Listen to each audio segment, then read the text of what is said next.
Now we've got to be a little bit careful when we use this result for linear composition, because if we're not careful, sometimes we can draw some slightly incorrect conclusions from it. Consider the following example. Let's say I wanted to integrate secant squared of, let's say, 4x plus 6 all over 3. Well, that's an instance of linear composition as well.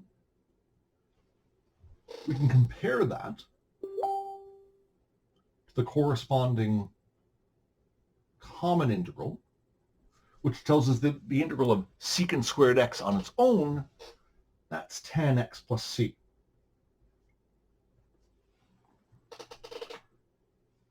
And if you're not paying attention, and you're thinking, okay, well, I've got to just remember to compensate for that coefficient of x, you might say, okay, well, the coefficient of x is 4, so this is going to be tangent of 4x plus 6 all over 3, and then I'm going to stick a 1 over 4 in front of that. So we got a quarter times the tangent of 4x plus 6 all over 3 plus c. Reasonable thing to do, but not quite right. Because although the way this is written makes it look like the coefficient of x is 4, that 3 in the denominator, that's playing more of a role there than at first it might appear. And again, I've said this in every lecture so far. Remember that often it's a good idea to rewrite the integrand before you go ahead and try to integrate. Sometimes that's in order to write it in a form where we can directly apply a result, but sometimes as here, it's just to ensure that we understand exactly how the function, how the integrand is put together. Because really what this is giving us here inside the brackets, 4x plus 6 all over 3, well, that's 4/3 x plus 6/3, and of course 6/3 is 2. So the coefficient of x is not just 4, it's really 4/3. But because we had both the terms here written over the same denominator 3, that kind of obscured that fact. So yes, we can still apply this result, but the thing we need to make sure we account for, the coefficient of x that we have to make sure we divide our result by, is 4/3. So in other words, we're going to get the tangent of this expression, 4/3 x plus 2, or I could still write it as 4x plus 6 all over 3. There'd be nothing wrong with that. Then I have to divide, for sure, by 4/3. And of course, add on my plus c. And since we never like to divide by fractions, simplifying this is certainly necessary. We'll want to multiply by the reciprocal. So the answer we want to have in this case, then, is 3/4 times the tangent of 4/3 x plus 2 plus c.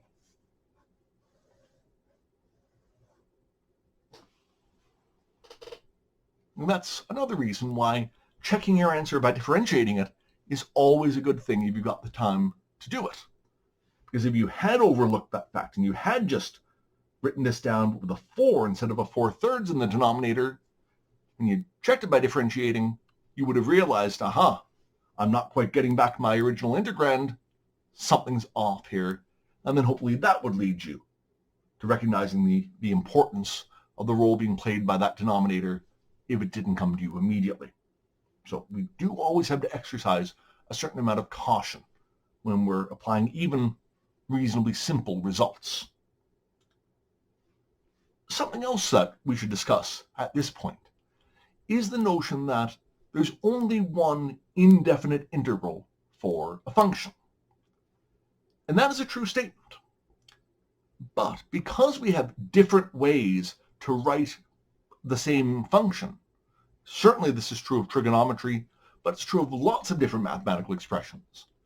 It is possible, depending on how you proceed with the process of integration, to come up with two seemingly different answers that may in fact be equivalent. And this is particularly problematic, especially with trigonometric integrals, if you're checking your answers in some kind of, there are lots of online calculus packages out there these days, things like Wolfram Alpha, for example, and lots of others.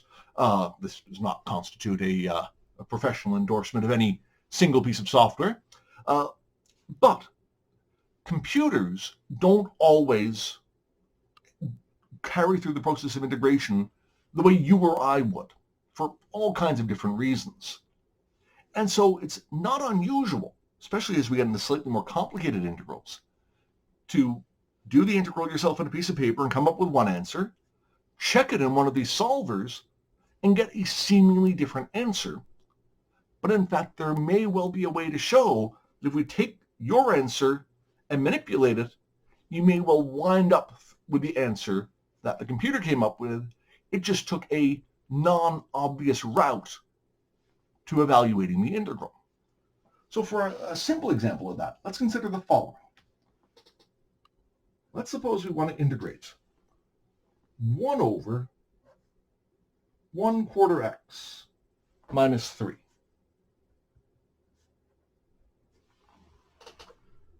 And this is another example of this linear composition. Because if we take that linear function in the denominator and just replace it by x, we get the integral of 1 over x, which is one of our common integrals.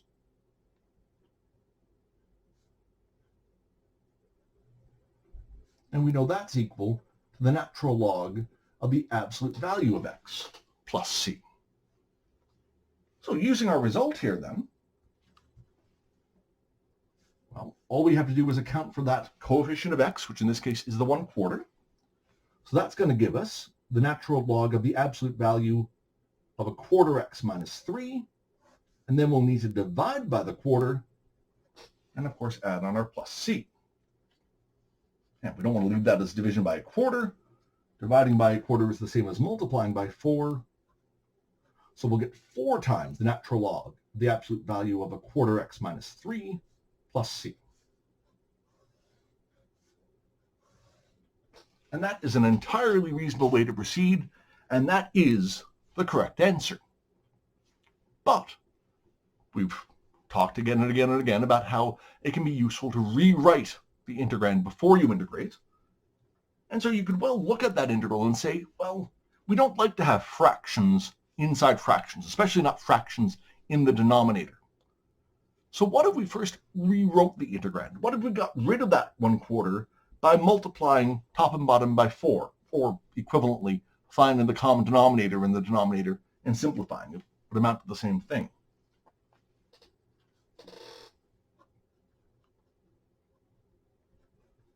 So alternatively,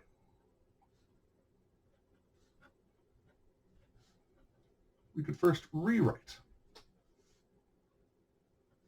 So we could say, well, the integral of 1 over 1/4 x minus 3 multiplied by 4 in the numerator and the denominator, we'll get 4 on top. 1/4 times 4 is 1, so that's just x, minus 3 times 4 is 12. So that's the same function. And then that 4 in the numerator, we can use the basic properties of integrals to pull that out.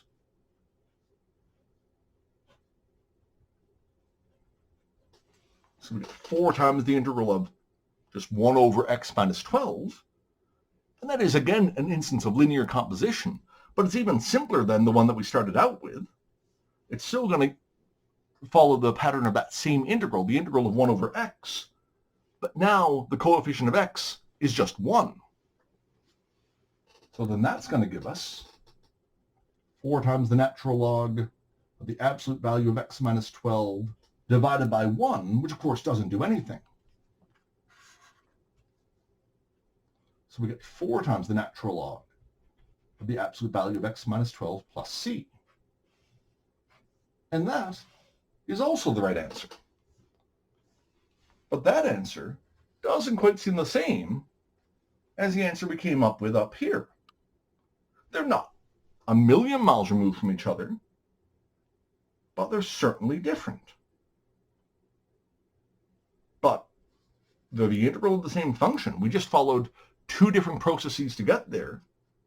So they must be equivalent, which means that there must be a way for us to show that they're equivalent. Let's do that in the next video.